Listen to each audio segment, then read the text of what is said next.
I remember years ago having a conversation with one of my mentors, and I'll never forget it. I think about it to this day.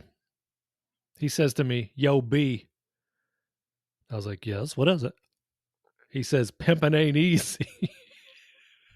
He couldn't even keep a straight face. I said, "I'm sorry, what was that?" He said, "B, I said, pimping ain't easy." And that mentor was Snoop D-O-G. Guess what else is not easy? And that's trading. Trading stocks and selling premium. It's not easy, is it? Even when you're racking up $4,657 in one day in premium, still ain't easy. Why? Because you got to take risks. You got to take a deep breath and press the button. A lot easier than, I don't know, snow plowing my driveway. You don't even snow plow your driveway. I know, but I'm sure the guy that does, it's harder. It's hard from time to time. But it is not as hard as trading stocks, selling premium, invested in dividend companies, because it does take some guts. It takes a little gusto.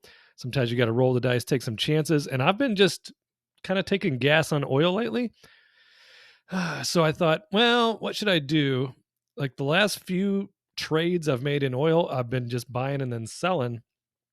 And so I was up in UCO, which is a 2-time USO, and USO is the United States Oil Fund ETF. So the UCO, so if the USO is going up, UCO is typically going up 2 times. Dig it? So I already had shares that I bought yesterday. So I bought the UCOs at $25.24. I bought, that one didn't turn out well yet, but it will. We'll be following that along like a sitcom.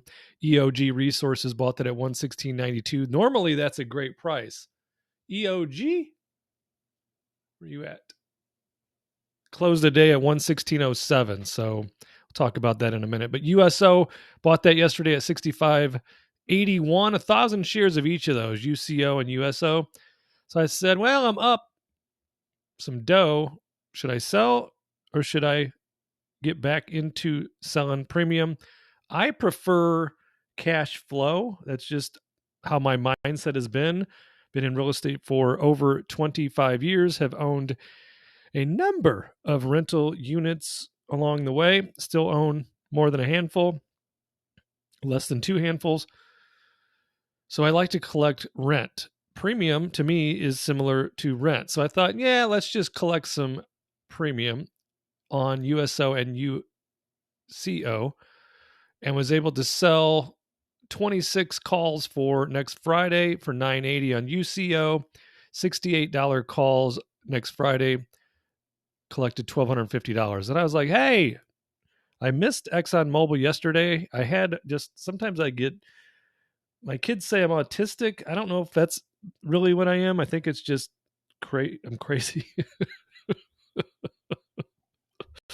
I'm not associating the two. Autism and crazy, not the same thing.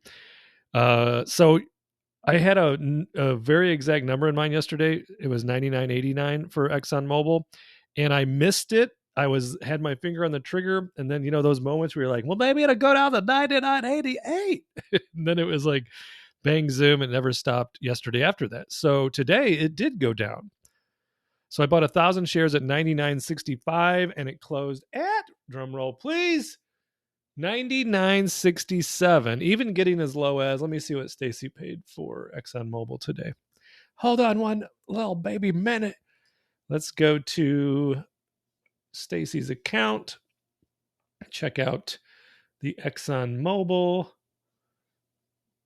Where does it show her purchase at?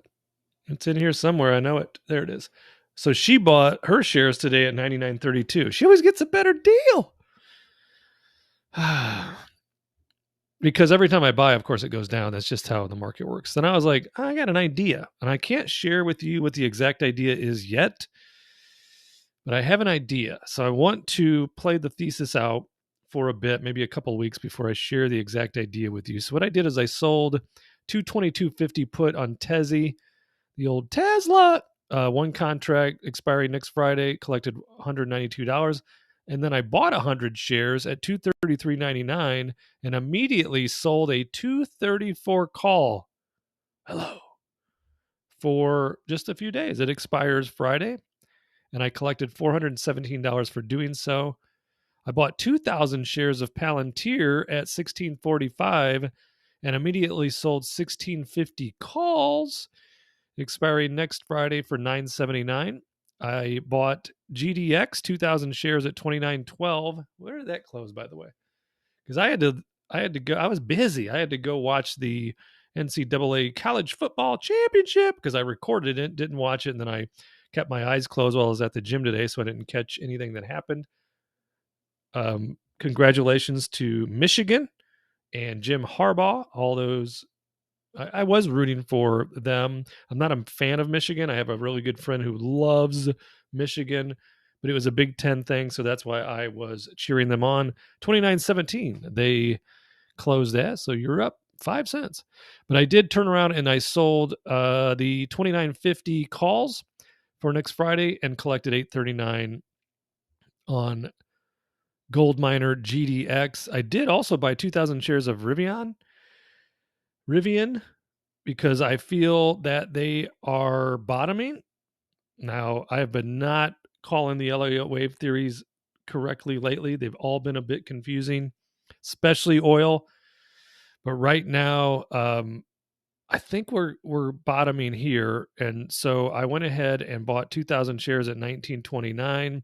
And then tomorrow, depending on what the stock does, I may sell the calls. And then in a week or two, maybe 3, maybe a month, I'll share the exact thesis that I have for these trades like Tesla, Palantir, GDX, and Rivian. So stay tuned. Stay next to your XM dial. So here's where pimping ain't easy. So look, we're down here at 1.888. I mean, that's not horrible, right? But it's, I was down during the day over 6,000, and then I've been down, or I'm down over 2,300 since the market closed. Two of the reasons is APA, which I told you about, is an oil and gas company. They are buying another company, and I can't remember the name off the top of my head of who they're buying. So almost exclusively across the board, the company that is doing the buying, their stock always goes down. And then the company being acquired always goes up. That's just what has gone on.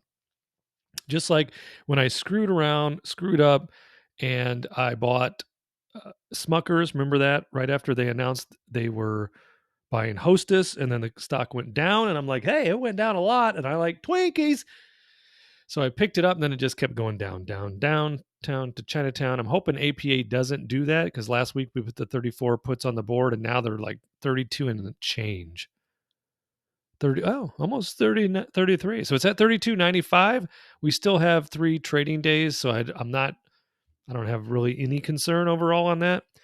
But I'd love for it not to finish in the money, because I have my newly acquired ExxonMobil shares. I have now 200 shares of EOG, and will likely add another 100 shares on Friday, all of which I've overpaid for. All right. And then I still have my Devon Energy, which still has yet to recover from, I don't know, when was the highs of Devon? It's been months. It had to have been, late September? Do you remember when Devon was up in the September? Let's see. Check it out. So what was the date here? Mid-October. Mid-October was the last time it was at 50, right? And our cost average is 49.80. Hello. And it closed today at 44.76. You know what to do. Wow. So I would like to keep these shares. I would like to start paying me some rent. So I'm looking for, I don't know, at least 46.50, 47 before I start selling some calls and collecting some rent on my 2,300 shares of Devon. And what else do I have? PBF Energy. It's been an absolute dog, actually, since day one that I've owned it. Still like it. Still, the fundamentals look good. All the stuff involved in the research and due diligence that you would do in a stock. My obvious proclivity for oil, almost an obsession. Maybe because I feel all oil and gas companies are undervalued right now because they're all cash cows. Could you imagine if like ExxonMobil, their balance sheet was with a company like Palantir? Palantir would be trading at 1,500, right? Because of the hype, because of the excitement, because of all the fin twits over on the Twitter, aka X. Not that I don't like Palantir, I love it, and I vowed to get back into it, and I missed a better chance of getting involved yesterday, but I've got a thesis. I'll be sharing that with you very soon. So that's just the update for today. I wasn't even going to do a video because there's just been wild excitement around here today, and Stella just went over to say hi and meet her parents all over again. Our good friends who are the breeders that we bought Stella from, and they just had another litter of, what are they called? Shih Tzus. Why can't you pronounce the breed of your own dog? Oh my God, she's so cute. So she and Lady Dogs a Lot and Kid One all went over to see the new puppies, and they took Stella with. So I had to watch that championship game. I still have some Call of Duty that needs to go on, which I need to do before they start making their way back home. And just all kinds of excitement going on. But I thought I was too busy today not to share an update video. So that's what we have right now. Collected $4,657 in premium today. I've got some ideas, and if they work out, I think you're going to be very excited about them. But thanks for tuning in. Make sure you like, subscribe, comment, share with a lovable friend, and I'll see you in the next video.